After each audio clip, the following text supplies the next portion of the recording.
Hey guys, this is Neha and welcome back to my channel. आज इस video में हम जानेंगे कि एक महीने का बच्चा क्या क्या कर सकता है और वो सारी बातें जो आपको एक महीने के बच्चे के बारे में पता होना चाहिए। बच्चे का डेवलपमेंट बर्थ के साथ ही स्टार्ट हो जाता है और फिर वो जल्दी जल्दी बढ़ने लगते हैं और अपने आसपास की चीजों को देख करके सीखने लगते हैं। 1 मंथ में जो आपके बच्चे के लिए बहुत ज्यादा जरूरी होता है वो है आप बच्चे को कडल करिए, मतलब प्यार से अपने गोद में रखिए जिससे वो कंफर्टेबल फील करे। फीडिंग करवाइए ज्यादा से ज्यादा और बच्चे को बहुत ज्यादा सुलाइए क्योंकि सोते टाइम पे ही बच्चे का ब्रेन डेवलप होता है। तो उस टाइम पे जो समय आप अपने बच्चे के साथ बिताते हैं उससे बच्चे के ब्रेन डेवलपमेंट होने में काफी हेल्प मिलती है क्योंकि वो आपके जरिए चीजों को सीखना स्टार्ट करते हैं। हो सकता है कि इस टाइम पे आपके बच्चे बहुत ज्यादा रोते होंगे और ये बहुत कॉमन है, सारे बच्चे करते हैं और जिसका सबसे आम रीजन होता है या तो उन्हें भूख लगी होती है या फिर उनकी नैपीज गंदी हुई रहती है। बट कभी कभी बच्चे क्यों रोने लगते हैं हमें इसका बिल्कुल अंदाजा नहीं होता, हमें बिल्कुल पता नहीं चलता है। तो आप इस कंडीशन में बच्चे को अच्छी तरह से अपने गोद में ले उठाएं और उन्हें कंफर्टेबल फील कराएं या फिर आप थोड़ी देर के लिए बाहर घुमा सकते हैं, हो सकता है बच्चा चुप हो जाए। तो चलिए अब डिटेल में बात करते हैं 1 महीने के बच्चे के बारे में। सारे बच्चे अपने अपने गति से अपने अपने ग्रोथ रेट से बढ़ते हैं, बट इस स्टेज पर ऑन एन एवरेज बच्चे 0.7 से 0.9 kg वेट हर मंथ गेन करते हैं और उनकी लंबाई 2.5 से 4 सेंटीमीटर के बीच हर मंथ बढ़ता है। जन्म के बाद सारे बच्चे अपने वेट लूज करते हैं, ये बहुत ही कॉमन है, इसके लिए टेंशन लेने की जरूरत नहीं है।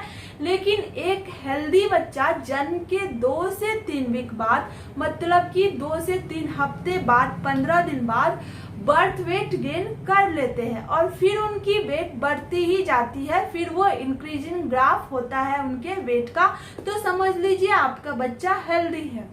अब जानते हैं कि 1 मंथ के बच्चे क्या क्या कर सकते हैं और इस चीज के लिए तो सारे पेरेंट्स एक्साइटेड रहते हैं कि मेरा बच्चा इस मंथ में क्या क्या करेगा।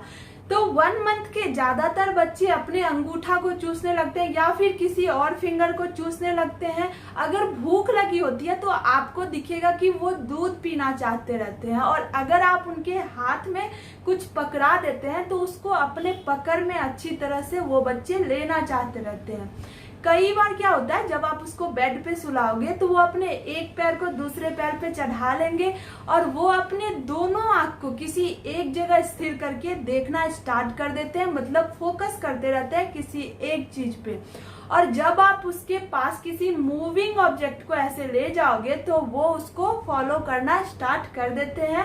ये सब 1 मंथ में होता है। आप ये कर सकते हैं, आप टॉर्च लाइट को दे सकते हैं, बच्चा उसको फॉलो करेगा, या फिर आप चाबी रिंग को घुमा सकते हो, आप इसको भी बच्चा फॉलो अच्छे से करता है।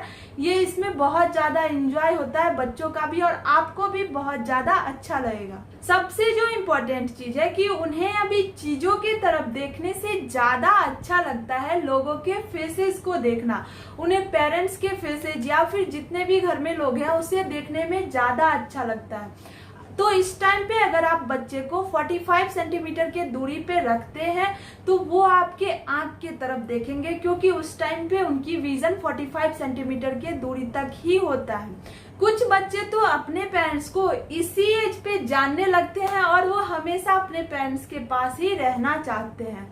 1 मंथ ओल्ड बेबीज को पेरेंट्स की आवाज अच्छी लगती है, लेकिन जोर से बोलने पे, जैसे कभी आप गलती से जोर से बोल देते हैं तो वो चौंक भी जाते हैं, आपको दिखेगा कि वो डर जाते हैं। तो 1 महीने के लास्ट तक जब आप बच्चे को टमी टाइम देना स्टार्ट करेंगे तो वो क्या करेंगे, अपने सर को धीरे से उठाना सीखते हैं या उठाने की कोशिश करने लगते हैं और फिर क्या करते हैं, सर को किसी एक साइड पे घुमा लेते हैं। जैसे जैसे नेक मसल्स क्या होगा, स्ट्रांग होते जाएगा, वो अपने सर को अच्छे तरह से लिफ्ट कर लेंगे और साथ ही वो लेफ्ट या राइट में टर्न करना सीख लेते हैं। तो ये सब 1 मंथ के बाद जब आप टमी टाइम देते हैं तो ये बच्चे के लिए बहुत ज्यादा जरूरी होता है, क्योंकि बच्चा इससे हेड मूवमेंट सीखता है, अपने हेड को कंट्रोल करना सीखता है।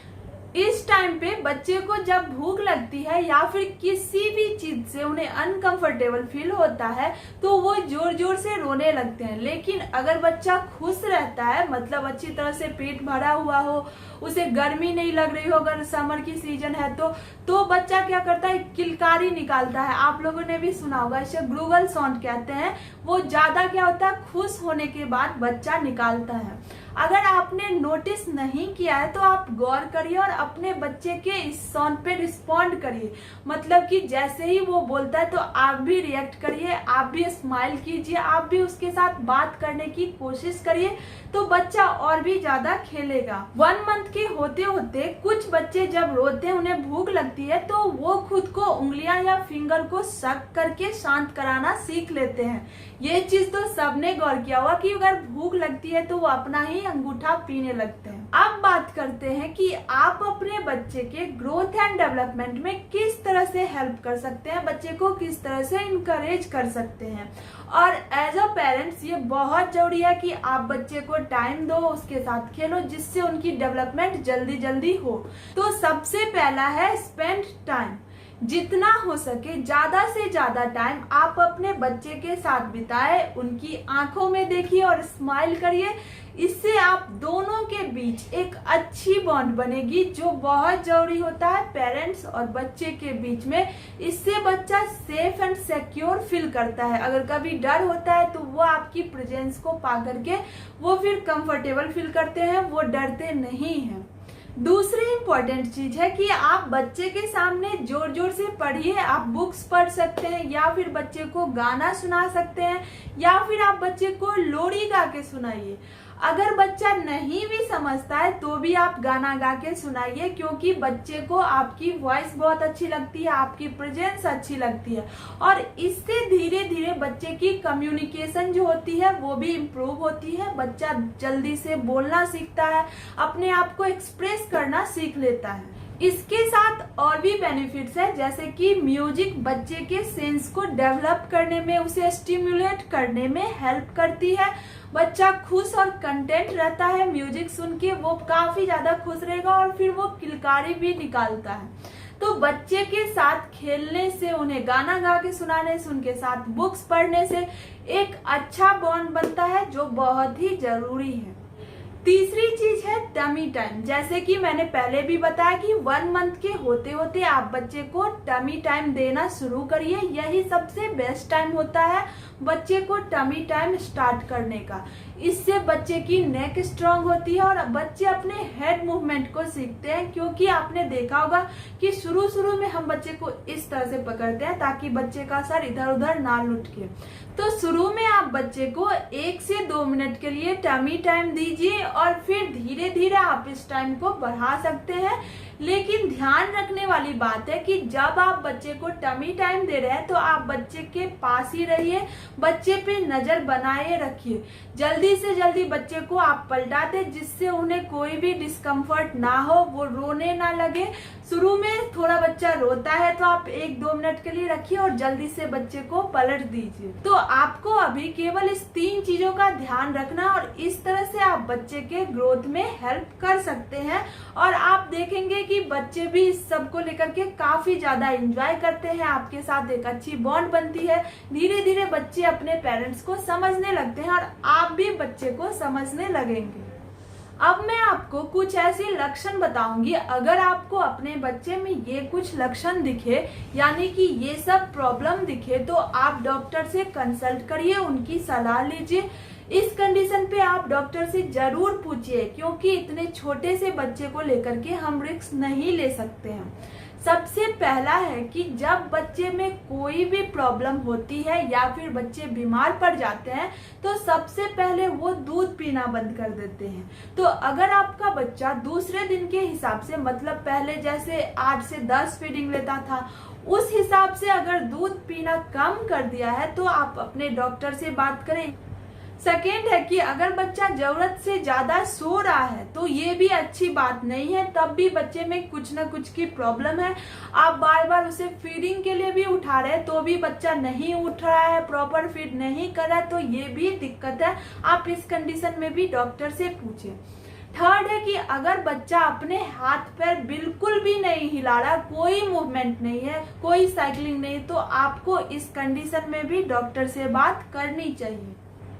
फोर्थ है कि जब वो आपको बिल्कुल भी फॉलो नहीं कर रहा है, मतलब कि आपके प्रेजेंस से भी कोई फर्क नहीं पड़ रहा है, एक तरफ बस देखे जा रहा है, तो आप बच्चे को इस कंडीशन में भी डॉक्टर से दिखाएं और डॉक्टर से ही बात करें। फिफ्थ है कि जब वो कोई भी साउंड नहीं निकाल रहा है, जैसे कि मैंने पहले बताया कि अगर बच्चे की पेट भरी होती है, कोई भी दिक्कत नहीं होती है, तो वो किलकारी निकालते हैं। अगर बच्चे में ये है कि किलकारी नहीं निकाल रहा है या किसी भी तरह का कोई साउंड नहीं निकाल रहा है, तो आप इस कंडीशन में भी डॉक्टर से मिलिए। तो ये कुछ कंडीशन थे जिसमें आपको डॉक्टर से मिलना जरूरी होता है, उनसे डिस्कस करना जरूरी होता है और क्या क्या प्रॉब्लम है ये बताना जरूरी होता है। अब इतने छोटे से बच्चे को लेकर बिल्कुल हमें अंदाजा नहीं होता कि क्या हो रहा है, क्या नॉर्मल है, क्या अबनॉर्मल है, क्या ये सारे बच्चे के साथ कॉमन प्रॉब्लम है, ये सारे बच्चे के साथ होता है, तो ये सब आपको डॉक्टर से मिलने के बाद ही पता चलेगा। तो आई होप आपको इस वीडियो से 1 मंथ के बच्चे के बारे में सारे इन्फॉर्मेशन मिल गए होंगे। अगर अभी भी कुछ रह रहा है तो आप मुझे कमेंट करके बताएं, मैं आपको बताने की कोशिश करूंगी। अगर वीडियो अच्छी लगे तो लाइक बटन हिट करना ना भूले और मेरे और भी वीडियोस देखने के लिए चैनल को सब्सक्राइब करना ना भूले और मेरे इस वीडियो को ज्यादा से ज्यादा शेयर करिए, जिससे हमारी रीच और भी नए पेरेंट्स तक पहुंच पाएगी और उनकी भी हेल्प होगी। तब तक के लिए आप अपने और अपने बच्चे का ख्याल रखिए। मिलते हैं आपसे फिर किसी नए टॉपिक के साथ। सी यू सून।